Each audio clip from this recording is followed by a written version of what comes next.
Hello, and after a 4 year hiatus, welcome to the second pilot episode of the 90 plus 4 Pep Talk with me, Ash, from FPLHints.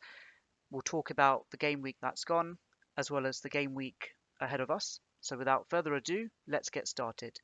So I finished game week 1 with a rank of 742k. If you said to me this time last week that I'd be in the top 1 million, I would have taken it. In terms of how I've done, 74 points, which is 17 points above the average. And in terms of how the team has done, Edison in goal, premium goalie, didn't let me down. Got a random bonus point, 7 points in total. I'll take it. Cancelo got a booking, still ended up with 7 points. Again, magic bonus points. I'll take it with him. James as well, similar to Cancelo, got the booking, but still ended up with 7 points. And then to round off another 7, we had Kieran Trippier with 7 points as well.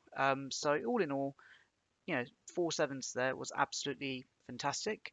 And then we had Trent Alexander-Arnold. Unfortunately, didn't hit the ground running with 1 point, but I've got no doubt that we'll have double-digit hauls from him in due course. And then looking to the midfield, it really was the Mohamed Salah show for me. Captain EO, 24 points, didn't let me down against Fulham, despite Liverpool not beating them, and Fulham really putting up a fight against Liverpool. As for the rest of the midfield, there was Leon Bailey, just 2 points, unfortunately. And then there was Marcus Rashford, again, 2 points, and Luis Diaz, also 2 points. He hit the woodwork, was expecting more from him, but it is what it is. And then there's, looking at the forward options, Haaland, he got the brace, really, did far better than he did in the Community Shield. 13 points, I'll take it. Very grateful. It was a 50-50 call between him and Kane. I went with the Haaland because he was my long-term option, and I'm pretty pleased with him.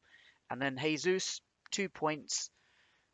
Was kind of hoping that he would hit the ground running, but, I'll take those 2 points considering I scored well above the average. As for the bench, Danny Ward with his single point there. So glad he wasn't my starting keeper, and I'm so glad I didn't go with the double 4.0 keeper option from Leicester. As for the remainder of the bench, Andreas Pereira, he looked really interesting in that match against Liverpool, and I've got no doubt that I'll be starting him in future matches. In fact, he rotates quite well with Kieran Trippier, so that's one for me to factor in the game weeks ahead. Then you've got Neco Williams, second sub, didn't get any points despite playing a full match, but you know what?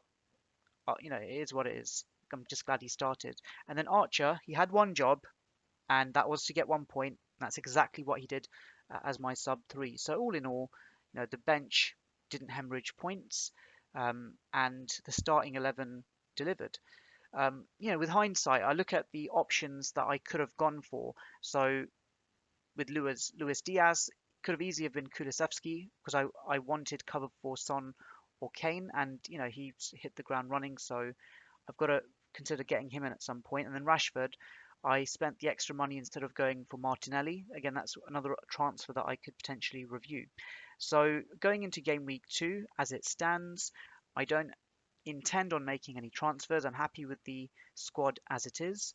But in terms of captaincy, I've got no doubt that Haaland will be the captain EO against Bournemouth.